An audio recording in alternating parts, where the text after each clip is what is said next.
2, 1. All right. We're live. What is up, everybody? Week 9 starter sit. Your host, Andrew Erickson, joined, as always, by Dwayne McFarland. We're here to answer your start sit questions. So get them into the YouTube chat, and we will try to answer as many as we can. We're going to be around for the next 30 minutes or so. We got an extra hour of sleep because of daylight savings. So shout out. I can build more DFS lineups that will inevitably not hit for my my bankroll. So that'll be fun. Dwayne, how are you handling all the? We got a lot of news to talk about. Kind of adjust rankings as we kind of hit the 1 o'clock window. Yeah, I don't know which ones you want to hit first. If we want to start with the quarterbacks, we can. But Kyler Murray, well, if you want to talk 1 o'clock window, I guess really it's more the only outstanding news that we don't know anything for sure is James Robinson, but he's doubtful. I would say he's not playing, so I would steer towards using someone besides Robinson in my lineup. But the cool thing is you'll have plenty of time to figure that out. Hyde will probably get most of the work because there's just simply not anyone else on the team. I don't know how excited that gets you, though, Andrew, against the Bills. So in a game where they're probably going to be trailing like immediately as soon as the kickoff happens. Yeah, the really like, if I know for DFS purposes, Hyde is 4,900, so he's kind of attractive in that price range, especially at running back, where it does make sense sometimes to like punt one of the running back positions, so you can just jam in more high price wide receivers. Look, one of these Jags players is probably going to get there because of garbage time, but could be Agnew, could be Chenault, could be it's not going to be because they're having an efficient day on the field. So Hyde, you could see him getting there because of dump off passes. He's involved in the passing game enough. They didn't really use Dare Ungabuale in the second half of the last week's game. So should be Hyde. Urban Meyer likes Hyde. So I think in PPR, I think that Hyde will probably get there to be like decent as a backhand RB2. But like you said, yeah, he's not someone you're like, oh yeah, like I'm gonna there's not a ton of upside. Yeah. But like if you got to plug him in, like he's going to be a volume low end RB2. Yeah. What would you rather start? Okay, so like Hyde or Devontae Booker? I would still start Booker. Yeah. Just because we've seen Booker get the full Exactly. load multiple weeks in a row. Exactly. All right, let's get some questions in here. So Zach Moss or AJ Dillon? Zach Moss. All right. Devontae Smith, Brian Edwards, or Allen Robinson? Devonta Smith. All right, yeah. The Chargers are out a couple corners, so I think that Smith actually is in a better spot than what the matchup would necessarily dictate. Well, Smith's utilization is still a low-end wide receiver, too. It just he and Jalen Hurts haven't been able to get everything on the same page. So I don't know if that's a long-term thing that's going to always be a problem or if it's eventually just going to all of a sudden normalize itself on any given week. We have several receivers that are like that this year. But Devonta Smith is definitely one of the ones at the top of the list. So I like the matchup. Need 2 to start for between Javonte, Julio Jones, and Rashad Bateman. Full point Javonte PPR. And Julio. Yeah. Have you adjusted? Have we heard on Sammy Watkins this morning? Sorry. I know Bateman's playing. Yeah, Bateman's expected to play. I think Sammy Watkins is a game time decision.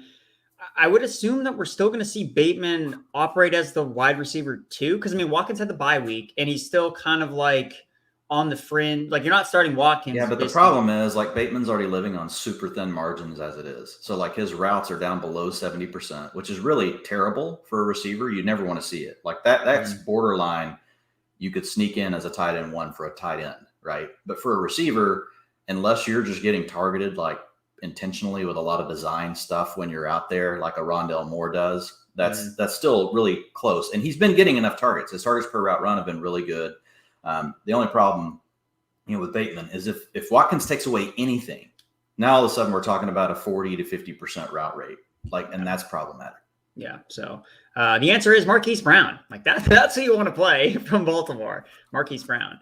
He's in a really good spot this week. Robert Woods, T. Higgins, or Jerry Jeudy of those 3 guys. T. Higgins, and then Jerry Jeudy, then Robert Woods for me.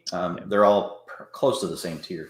Yeah, I like Higgins. Higgins is going to have a big week eventually. Like he's been, middling, but all the usage has been really good. He's been seeing a lot of targets, high target share. Even with Woods with the foot thing, like all the way through the week, it's enough. Also, they also don't need Woods. Like he could just go out there and be fine. They could use Van Jefferson more. It's it's Cooper Kupp and then kind of whoever else they decide to like take advantage of. It's just Cooper Kupp. That's all.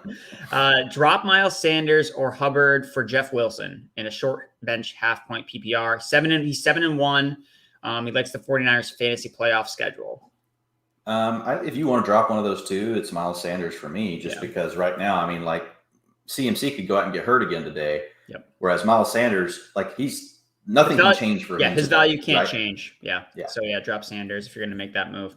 And I get trying to make a move like that. I don't know what your thoughts are, Andrew, but I'm just not a big fan of the Eagles' ground game. I know they got to do their thing last week, but it's simply because they played the Lions and they jumped out to a huge lead. I mean, they hardly get to run the ball at all. Yeah, I mean, they scored 4 rushing touchdowns, and Miles Sanders has scored like 0 rushing touchdowns this season. I dropped Gainwell all over the place this morning. I'm talking in super deep leagues, like, where there's nothing, and I was dropping Gainwell. I mean, I'm moving on from the Eagles' running attack. Yeah, it's really not strong, and even though the matchup is there today, we'll see. I mean, if they're trailing, then it's going to be still tough for them to run the football. So, who is the new guy on the left? It's still me. It's still Andrew. I just got a haircut, so. And I'm wearing my glasses. He kind of, don't worry, folks. He kind of threw me off too when I first got on. I was like, who is this guy? Waddle or Robert Woods? I like Waddle. Oh, yeah. Easy. Waddle's going to have 10 to 15 targets today. So Khalil Herbert, Mike Gesicki. So it seems like David Montgomery's going to play. Or at least that's what it's trending towards. Yeah. So where did he played 98 was in a route 98% of the dropbacks last week. His targets per route run is over 20%. He's officially an elite tight end. Like, could finish as the number 1 tight end today. Would you start? So you'd start Gesicki over Kittle? I would. I have him ahead of Kittle in my rankings. All right. I agree.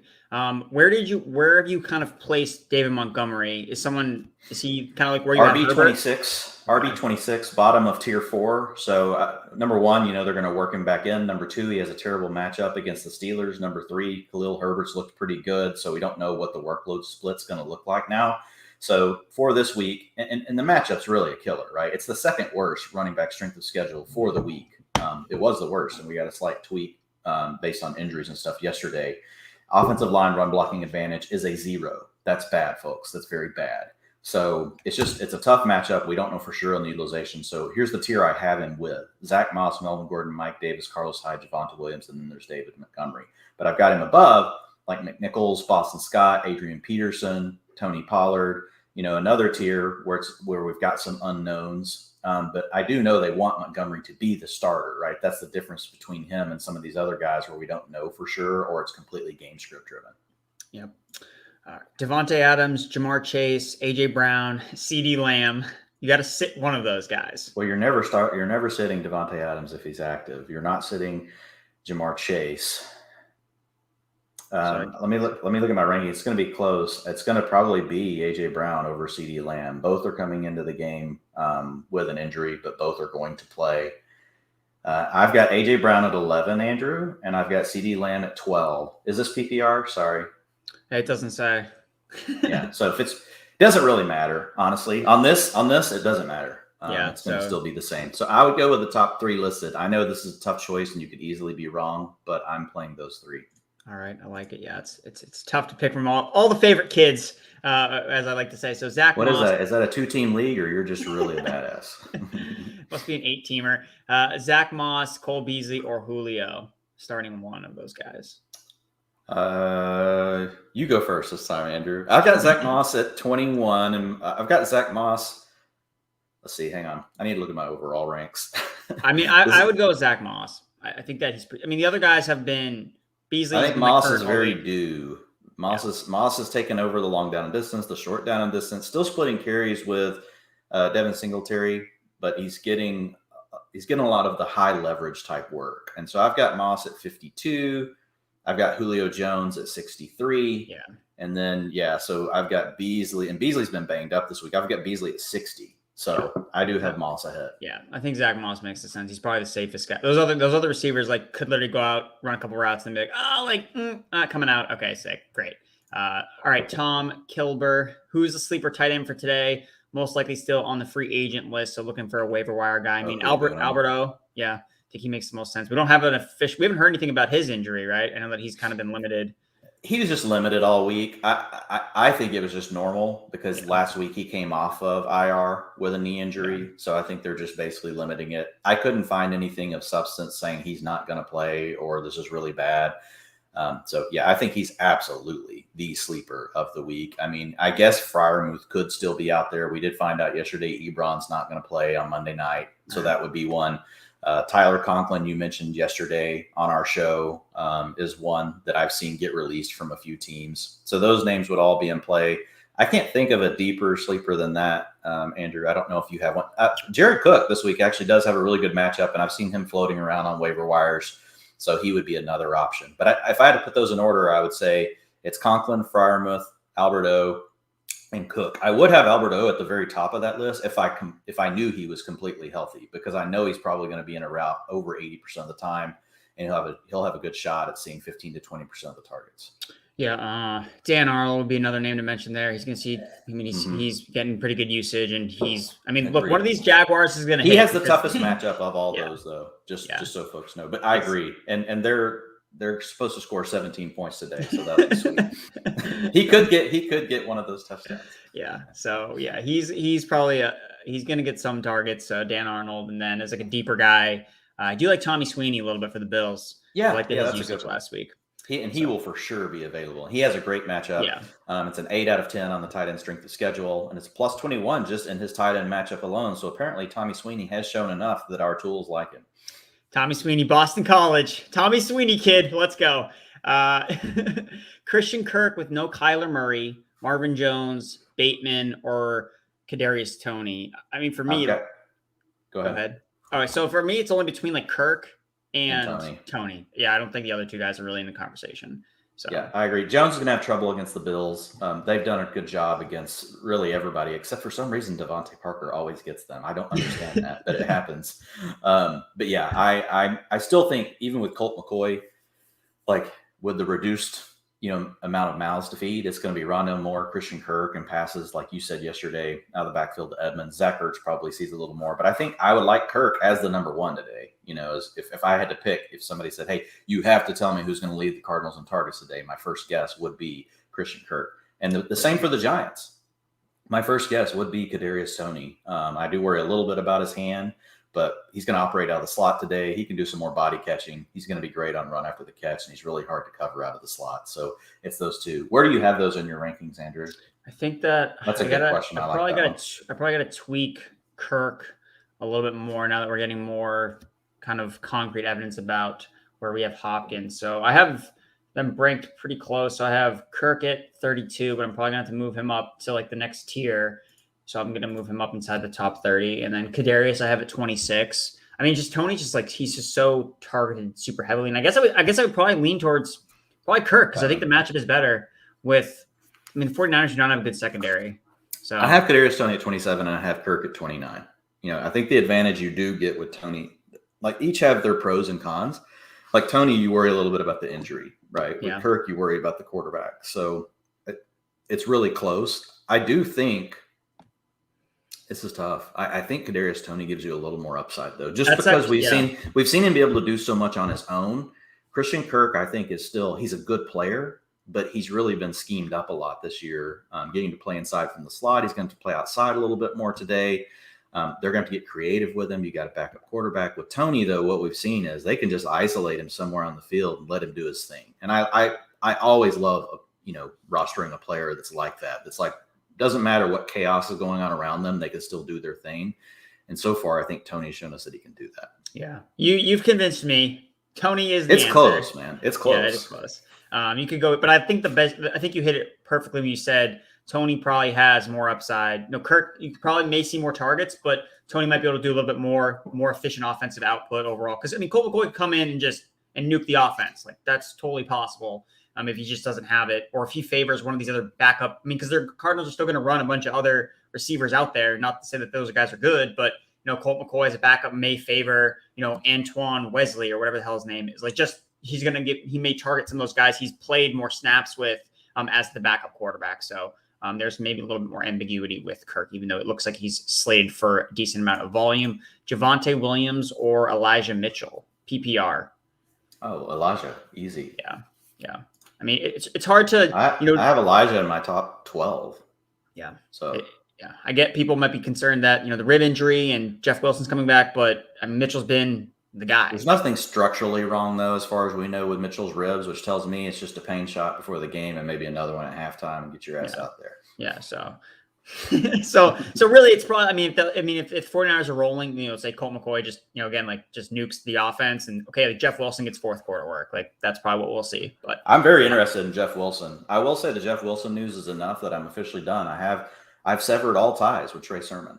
And I had probably like 10 grand worth of teams drafted. Probably not that much, like 7,500 though. That probably had Trey Sermon on them, and I just kept leaving him down there on the bench. Nope. With Jeff Wilson back, I cut all ties. Now watch today. It'll be some crazy thing. Mitchell will get hurt and Trey Sermon will go nuts, because that's just how fantasy football goes.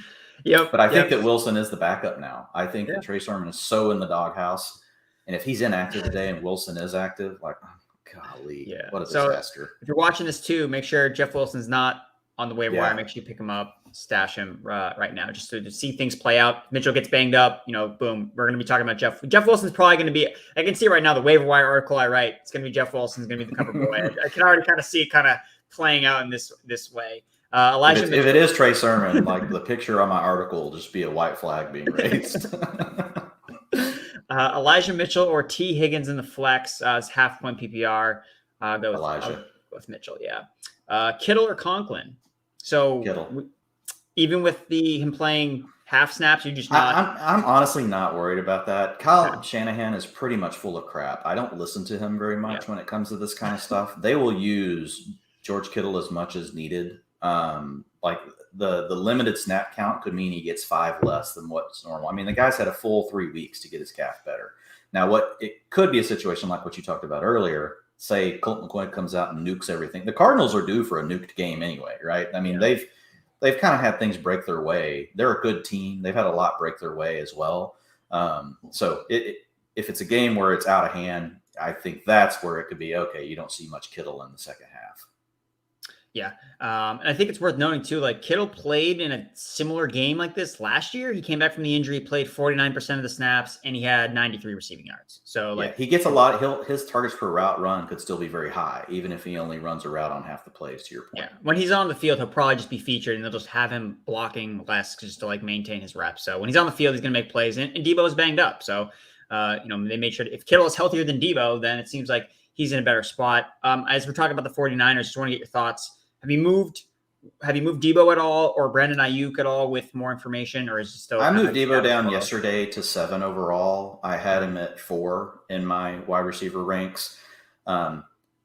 With the news this morning, I mean, it's not really enough, but I would be fine if you wanted. I actually have a team where I have to make this decision because I've got Deontay Johnson really high this week too. I've got him at number 8. I've got Marquise Brown at 9, DJ Moore at 10. Then you get to AJ Brown and CeeDee Lamb at 11 and 12. So if I were to move him down more, I'd probably move him to the AJ Brown, CeeDee Lamb group, right? Because they're all dealing with their own version of some injury. Deebo Samuel's another one that I really don't buy that much. He had a limited practice on, Friday. And look, why do players ever come out and say, yeah, I'm a little less than I was last week? Like, to me, it's a setup. It's like totally just trying to make the other team think, oh, I'm not 100%. But I mean, we'll see. These calf injuries are tricky. Like, we've seen them catch up to several players who've tried to play through it. So, I mean, I don't want to totally discount it, but I can't move him down that far, Andrew, just because he's been so good. Yeah, I mean, you're going to be playing him unless you're like that person that came with the question when he's like, oh, stacked guys. Like, if you can have the luxury to sit Debo, then sit Debo if you want to. But can we do a start sit on one of my teams, Andrew? Yeah, let's do it. I have to pick between Deebo Samuel, Deontay Johnson, and Cortland Sutton as my wide receiver 4, and that's in a super deep league. This team is in the top 100 in the FFPC. I mean, I think Deontay's. I really like Deontay's setup this week. I mean, well, here's the nice thing: it's Monday night, so I can wait for more information in the late game, and then I can make my pivot if I need to. Yeah. So that's kind of where I'm at. I'm leaning to playing the player I know is 100% healthy. They're right next to each other in my rankings. Yeah. And Big Ben loves Deontay. That's the thing. His target share is super. I mean, his target rate per route run is up there with Cooper Kupp and Devontae Adams. It's up there, and he's not banged up. So I think that he's probably the safest, and he has decent upside. AJ Dillon or Tony Pollard, non-PPR as a bye week fill-in for the flex. This is the kind of game you want for Pollard. What we've seen is in the games where it's close, and the Cowboys, or when the Cowboys are able to be close or get out to a lead, like they really will go 50% run, 50% pass. Yeah. And those are really the games where you see Pollard come through. I do like A.J. Dillon a little bit this week because we do think the Packers will lean on the ground game more, but the opposing team also knows that, right? So I think that's going to make things a little bit harder on the Packers running backs, whereas with the Cowboys, they're so diverse and they can do everything. I feel like it's just going to be really tough for them to stop all the elements that are going on with the offense. So I would slightly lean to Pollard this week. Yeah, and if they're facing a negative game script, the Packers, then how involved will Dillon be? Yeah, like how involved will he be? Like I get the narrative, like they're going to run the ball more, but the Packers have also run the ball a lot anyway this year. That's why they're one of like the slowest paced teams because they run the football a lot. So I don't see them. I mean, they could run more if they get a lead or something. Mahomes throws a pick, but yeah, I think Pollard makes the most sense. Good match. I've got Pollard 30, A.J. Dillon 33. So I mean, they are close. Yeah, in the middle, sandwich between them are James Conner and Khalil Herbert. But I think this is a Pollard week. Yeah, I can't believe we haven't gotten an Adrian Peterson question. What's going on?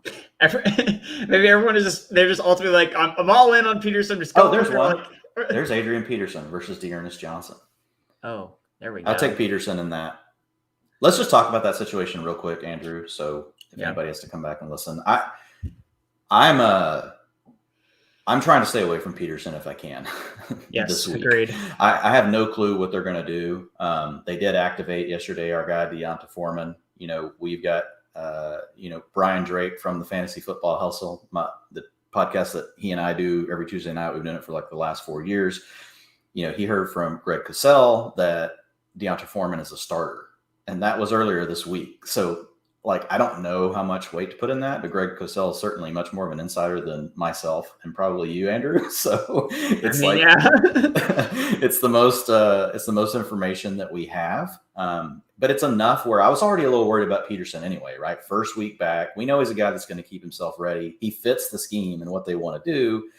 But it's also the Rams. They're going to be trailing. It feels more like a McNichols game anyway. And so here's the way I look at it. Foreman could come out and surprise us all. And we're like, what the hell? We have Peterson in our lineup. 2, could be just a complete mess committee, all 3 of them getting work, and then you don't like it. Or it could be a blowout and it's all McNichols. So there's just too many paths, in my opinion. I don't know the path to where we're like, oh my God, I'm so glad I started Adrian Peterson. I struggle to find that. Yeah, I don't really think you can start him. I did take an over on Peterson's rushing prop because it was at 28.5 rushing yards, which is, it's extremely low. So, but if he gets 30 rushing yards, are you happy that you play him in fantasy? Like, probably not. So you need a 2 after that, as in 2 touchdowns. Yeah. So yeah, you're gonna stay away from Peterson. Just be patient. Like, it's okay if you took him on the waiver wire, you spent some fab on him, but it doesn't mean he's like a useless asset. Like, they have better matchups down the road against the Texans, against the Jaguars. Like, those are better spots for him. Like, let's see him be the guy in the backfield. Like, if he comes out and Foreman doesn't play at all and it's Peterson, okay, great. Like, you have this early down running back on an offense that can beat up on bad teams. Like, good job. But that is not necessarily Andrew preaching on a Sunday morning. I like it. Preaching on a Sunday morning. Chief Matt 1, tight haircut, Andrew. Appreciate that, man. Appreciate that. My girlfriend doesn't like it as much, but I told her it's going to grow back. Don't worry. It'll grow back. Dalton Schultz or George Kittle? I still have Kittle, but I do like Schultz this week. You're going to be without Jarwin. Jarwin. So that's going to probably increase his routes. We also know that Amari and CD are dinged up. So I think those are pluses for Dalton Schultz this weekend. I just got him. I have him 3 spots below Kittle this week. And the matchups are pretty close. Everything equal is close. So I just lean to the talent. Look, guys, I watch Dalton Schultz every week. I try to watch all the games, but I really watch Dalton Schultz because I'm a Cowboys fan. He's 25, I think, and think of him as already being as slow as Jason Witten. No offense. He knows how to work a zone. He knows how to get open. That's a slight exaggeration. But he's not, Kittle's just a special player. You got to deal with the injuries. You're going to deal with the snap count, all that kind of stuff. But I just think, it's going to be close enough that I would lean to Kittle. Yeah, I think, from a safety standpoint, maybe you get, because Schultz has been Dak's guy. And we saw Schultz kind of have a bad game last week, but Dak wasn't quarterback. So, well, Schultz still got his still got targets too. Yeah. So I actually like Schultz. I think that he's been, he was a tight end 1 last year. I think that he's still solid. So if you want to wait and see with Kittle, I don't think that you're going to get burned if Kittle has a decent game. I don't think Schultz is going to like totally dud you. So one way to think about it is looking at your matchup. Like, do you need more upside or not? Like, I do think Kittle still raw upside is like on another tier from Schultz. But if you're looking at floor, I think you could say that Dalton Schultz probably carries the better floor with less unknowns today. All right, let's go a couple more questions here before we bounce out of here. So pick 2, half-point PPR, Mike Davis, LaVisca, McNichols, or Carlos Hyde. So let's assume that this is with James Robinson being ruled out. I would go McNichols and Hyde. I mean, do you want to play Mike Davis against the Saints? No, I don't want to play Mike Davis against the Saints. Man, this one's actually, I would go with Hyde for sure. Yeah. I think Hyde's a lock in this one. And then I think it's McNichols. Yep. All right, cool. Would not think I was going to be saying that a couple weeks ago, but here we go. Carlos Hyde, Jeremy McNichols over LaVisca and Mike Davis. Perfect. Elijah Mitchell or Gaskin, full point PPR. Going Elijah. Mitchell for me. Schultz or Pitts. Going Pitts. Pitts. Yeah, Pitts is. He's the alpha. Like he's the number 1 target. So Pitts, folks, like Pitts belongs in this. Pitt's name is officially with Travis Kelce and Darren Waller. Like his name is there. Like you gotta have it. That's the range he's in. Claypool or Renfro, PPR. Claypool. I think it goes back to, do you want a floor or you want to shoot for the moon with Claypool? I think that's the question you're asking yourself. Renfro's going to be solid, probably get 10 points, and you're going to be fine if that's what you want. But Claypool has a 25. Claypool's probably going to give you that too. He's really only had one bad game. Like for me, this one's a slam dunk Claypool. I think he has the same floor, and I think his ceiling is 3x higher. He's got the number 1 strength of schedule at wide receiver this week. He's got a top 3rd wide receiver cornerback matchup. He can stretch the field. He can catch touchdowns in the end zone, in the red zone, the green zone, all the zones you want to talk about, Andrew. Like he's good in all of those. And he's going to be fully healthy. He's still been battling that hamstring injury, and now he's going to be fully healthy. I think I have Claypool at wide receiver 15 this week. So I've got, if you look at Renfro, I like him, but he's stuck with 11 personnel. Like, so in any game where they go heavy, any game they're ahead, like he could be on the field as few as 50% of the snaps. He's not getting Henry Ruggs' targets. Those are totally different kind of targets. So it's not like there's going to be more there to feed Renfro because Ruggs is gone. Yep. Yeah, you've convinced. I'm actually pretty sure I have Claypool ranked higher than Renfro anyway. So thank you for steering the ship the right way, Dwayne. Love to see that. Hobbled Kyler. Okay, let's just talk about Kyler. Like, so you're not starting Kyler, like, right? You gotta have a different plan. Yeah, he's not gonna like, even if he plays, like, guys, like he didn't even play well against the 49ers when he was healthy the last time he played them. He was quarterback 23 the last time he played the 49ers. He's not healthy. He's not gonna run, even if he plays. Chances are he's not gonna play at all. So this question was Jordan. Could be knocked from the game if he does play. Yeah, Jordan Love or Kyler Murray. I'm going to play Jordan Love. Tyrod Taylor, I'd rather play. Like, like, where do you have Kyler in your rankings right now, I guess? Like, is there? Well, I mean, I have him ahead of Jordan Love, but I mean, it's like that's an extreme case, and I mean, for me, like Jordan Love's a nice pivot. I mean, right now I've got Kyler Murray setting at 9. Which is just above Derek Carr, Tua, Daniel Jones, but he probably does need to go even lower at this point. I mean, I just tried to move him low enough that people would know, like, wow, like Dwayne's really down on him this week. Why is Kyler Murray not in the top 4 like he is every week?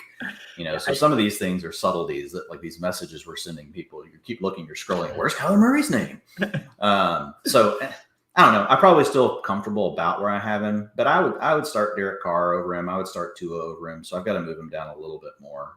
Once you get back to the name Daniel Jones, that's where I probably think, okay, like I still might start Kyler Murray if I knew he was playing. The problem with some of these is they're early games, so it's not like you have the benefit, of waiting. The good thing with Jordan Love is you do have the benefit of waiting. So I think this specific question, so I think because he's saying a hobbled Kyler or Jordan Love, so it seems like this person is content with waiting to see if Kyler plays. So we get the news Kyler's going to play. He has Jordan Love on his bench. So you're saying he should go with Kyler over Love.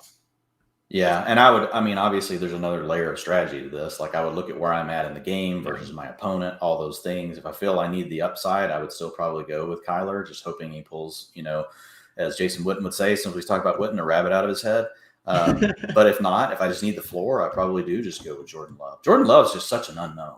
like I love him in DFS today just because of the flexibility he gives you. And it looks like, we're going to have a low week on Devontae, so you can get a cheap stack with the two. But in normal everyday league type stuff, like he still makes me nervous. All right, let's get this. Let's do a couple more here. So DFS question: Jamar Chase or CD Lamb? I know where I am leaning in DFS. Dwayne, what say you? No, you go ahead, man. You spend more time on DFS than me. I like Lamb from a leverage standpoint because Amari Cooper is really chalky, Ezekiel Elliott is really chalky, and Lamb is not. Like everyone is gravitating towards those other players because they have good matchups. Amari Cooper is mispriced on DraftKings. He's 5,700. Lamb is 7,200. But they're seeing very similar targets. It could easily be a Lamb week versus a Cooper week, and they're both entering. And I don't. For the record, I don't like Amari Cooper this week. Like I've watched Amari Cooper long enough that he just plays through injuries, and that's one of the benefits of having him. He'll play through it, but he's not 100%. So he's going to be able to get open in the intermediate type range, because he can still do some things without having to completely work his hamstring over to get open. But he's not gonna catch a slant and go for 70. That's not going to be in the wheelhouse today. Yeah, well, hey, Dwayne said it first. Fade the Amari Cooper chalk. And honestly, that's that. No one's going to be surprised if Amari Cooper chalk busts anyway. That doesn't really seem it's not good chalk. I mean, it's super cheap. 5,700 is kind of it doesn't make sense with Amari, but I think he's priced almost appropriately. All right. Let's do a last one here. Choose one. So Tony or Waddle, non-PPR. And would you start either of them over DJ Moore? I would not. I would start DJ I would not over DJ Moore, and I have Waddle well ahead of Tony. Yep. All right. There we go. Last question will be Derek Carr or Ryan Tannehill? Derek Carr. I agree. All right, folks. That will do it for the start sit. We need to get back to the ranking, get everything updated with the inactives coming out in less than 60 minutes. Dwayne, any final words of wisdom for the folks watching at home? No, just good luck to everybody today. So sorry if we didn't get to any of y'all's questions. We appreciate you hopping on. We love the engagement.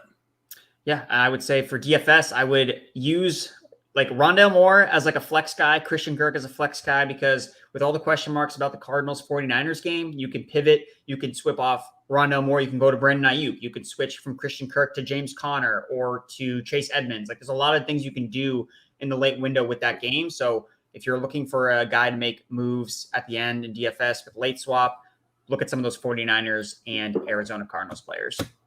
All right, that'll do it for us. Thank you all for watching. We'll be back next week. And